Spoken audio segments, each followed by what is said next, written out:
Shalom teman-teman dan Bapak dosen. Perkenalkan, nama saya Delfrida Bisilisin, NIM 102-2020-0121, kelas E, semester 3, Prodi Pendidikan Kristen Anak Usia Dini. Pada kesempatan video kali ini, saya akan menjelaskan materi ujian akhir semester pada mata kuliah Psikologi Perkembangan 2. Saya dari kampus Institut Agama Kristen Negeri Kupang. Materi yang sudah Pak berikan itu ada 5, yaitu pengertian emosi dan fungsi emosi. Yang kedua, teori perkembangan emosi. Menurut teori emosi, 2 faktor atau Scheller, James Lenzi, dan Cannon. Yang ketiga, regulasi emosi. Yang keempat, kecerdasan emosi. Yang kelima, implikasi perkembangan emosi dalam dunia pendidikan. Yang pertama, pengertian dan fungsi emosi. Yang pertama, pengertian emosi.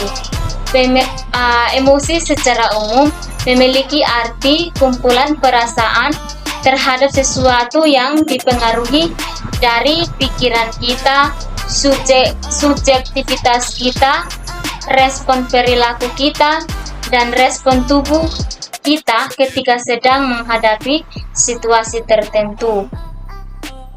Nah, pengertian emosi itu merupakan salah satu aspek yang memiliki pengaruh besar kepada sikap emosi yang ada dalam diri kita, menjadi hambatan atau perilaku individu. Pengertian emosi menurut para ahli. Yang pertama itu Robert C. Solomon mengatakan bahwa emosi merupakan pengalaman kompleks akan kesadaran, sensasi, jasmani, dan perilaku yang mencerminkan pemaknaan perseorangan terhadap sebuah kejadian, keadaan, atau peristiwa. Yang kedua, Don Honkenbari dan Sandra E. Honkenbari mengatakan bahwa emosi adalah pemaknaan akan kesadaran seseorang terhadap suatu kondisi psikologis yang kompleks dan mencakup ke dalam 3 komponen, yaitu pengalaman subjektif, respon fisiologis, dan respon perilaku atau ekspresi. Yang ketiga, James Lenzi mengemukakan bahwa emosi merupakan serangkaian atau kejadian yang bermula saat seseorang menerima situasi akan menghasilkan emosi, kemudian memberikan reaksi ke situasi, dan kita memperhatikan reaksi kita sendiri. Yang keempat, Semplin mengutarakan bahwa emosi adalah keadaan yang merangsang dari organisme yang mencakup perubahan-perubahan yang disadari yang sifatnya mendalam dari perubahan perilaku kita. Emosi biasanya muncul karena yang pertama itu ketika kualitas tidur kita tidak nyaman, olahraga kita, kepribadian kita, gender atau susana dalam suatu hari atau selama seminggu, usia, dan aktivitas sosial. Yang kedua, fungsi emosi. Nah, emosi itu tadi sudah saya jelaskan di atas bahwa emosi itu memberikan warna dalam kehidupan kita, dijalankan oleh manusia. Jadi emosi kita itu dibawa sejak kita lahir ya. Jadi sesulit apapun kita, emosi itu dibawa ketika kita sejak lahir.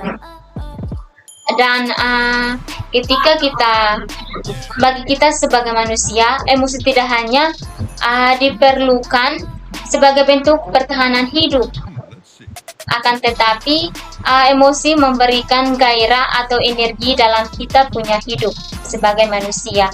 Jadi selain emosi juga merupakan sebuah pesan yang diinstruksikan oleh pikiran kemudian mengalir ke tubuh kita. Jadi ketika kita mempunyai emosi, kita harus menjaga emosi kita dengan baik. Ada beberapa fungsi emosi, antara lain yang pertama untuk membantu manusia memecahkan masalah. Yang kedua, memotivasi orang untuk terlibat dalam tindakan agar dapat bertahan hidup. Tindakan tersebut diantaranya seperti mengumpulkan makanan, mencari tempat berlindung, memilih pasangan hidup, menjaga diri terhadap pemangsa, dan memprediksi perilaku. Yang ketiga, emosi sangat berpengaruh terhadap tingkah laku manusia dan manusia yang lain. Yang berikut itu adapun fungsi emosi menurut psikologi. Antara lain itu, yang pertama menimbulkan respon otomatis, yang kedua menyesuaikan reaksi dengan kondisi khusus, dan yang ketiga memotivasi tindakan, yang keempat mengkomunikasikan sebuah niat kepada orang lain, yang kelima meningkatkan ikatan Yasal. Yang keenam, mempengaruhi memori dan evaluasi suatu kejadian, dan yang terakhir itu meningkatkan daya ingat terhadap memori tertentu. Materi yang kedua yaitu teori perkembangan emosi, yang menurut teori emosi dua faktor, James Lenz dan emergency Cannon. Yang pertama, teori perkembangan emosi menurut dua faktor. Dalam teori ini disebut sebagai teori yang paling klasik, yang berorientasi pada rangsangan. Reaksi fisiologik dapat saja sama, hati berdebar, tekanan darah naik, napas bertambah cepat, dan darah dan sebagainya. Nah, menurut Scudder dan Singer mengemukakan bahwa emosi tertentu merupakan fungsi dari reaksi-reaksi tubuh tertentu. Menurutnya, pula kita tidak merasa marah karena ketegangan otot rahang yang bergerak, denyut nadi kita menjadi cepat dan sebagainya. Tetapi karena kita secara umum jengkel pada seseorang, kita mempunyai beberapa kognisi tertentu tentang sifat kejengkelan kita. Contohnya, ketika saya merasa marah karena ketegangan otot kita, ya, rahang kita berderak, denyut nadi kita menjadi cepat dan sebagainya. Tetapi karena kita secara umum jengkel dan kita mempunyai berbagai kognisi tertentu tentang sifat kejengkelan kita yang membentuk suatu emosional. Yang kedua, teori perkembangan emosi James Lenz. Menurutnya itu teori ini emosi merupakan hasil persepsi seseorang terhadap perubahan-perubahan yang terjadi pada tubuh sebagai respon terhadap berbagai rangsangan yang datang dari luar.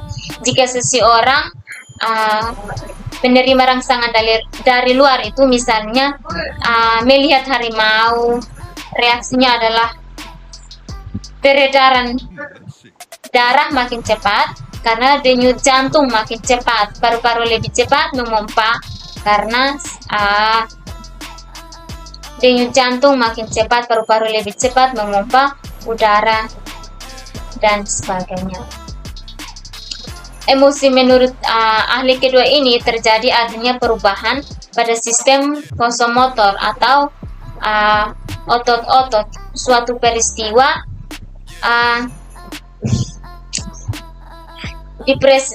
diprediksikan menimbulkan perubahan fisiologis dan perubahan psikologis yang disebut emosi. Dengan kata lain, menurut James Lenz, merupakan seseorang bukan tertawa karena senang, melainkan ia senang karena tertawa. Nah, James Lenz ini mengemukakan proses terjadinya emosi dihubungkan dengan faktor fisik dengan urutan sebagai berikut. Yang pertama itu mempersepsikan situasi di lingkungan yang mungkin menimbulkan emosi. Yang kedua, memberikan reaksi terhadap situasi dengan pola khusus melalui aktivitas fisik. Yang ketiga, mempersiapkan pola aktivitas fisik yang mengakibatkan munculnya emosi secara khusus. Materi yang ketiga adalah regulasi emosi.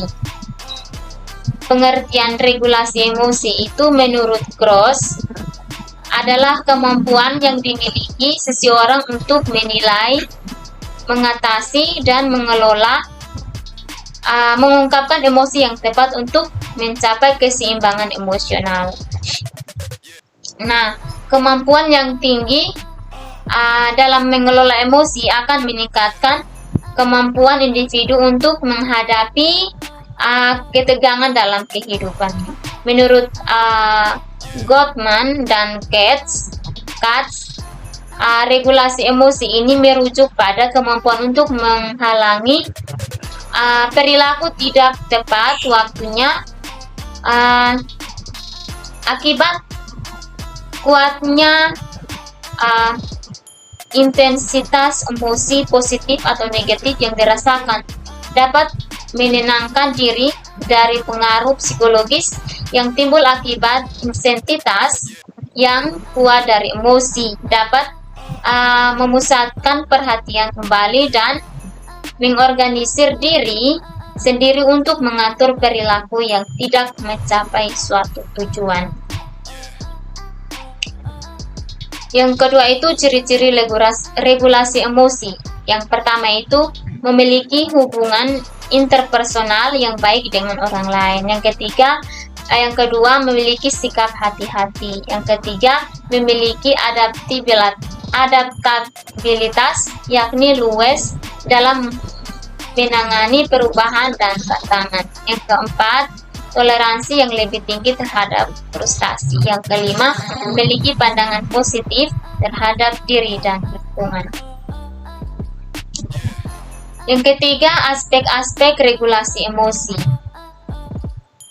Thompson yang telah membagi aspek-aspek regulasi yang terdiri dari 3 macam. Yang pertama, kemampuan memonitor emosi. Yang kedua, kemampuan mengevaluasi emosi. Yang ketiga, kemampuan memodifikasi emosi. Yang keempat, tahap regulasi emosi. Yang pertama, pemulihan situasi atau situation selection. Yang kedua, perubahan modifikasi situasi atau situation modification. Yang ketiga, penyebaran perhatian atau attention deployment. Yang keempat, perubahan kognitif atau cognitive change. Yang kelima, perubahan respon atau response modulation.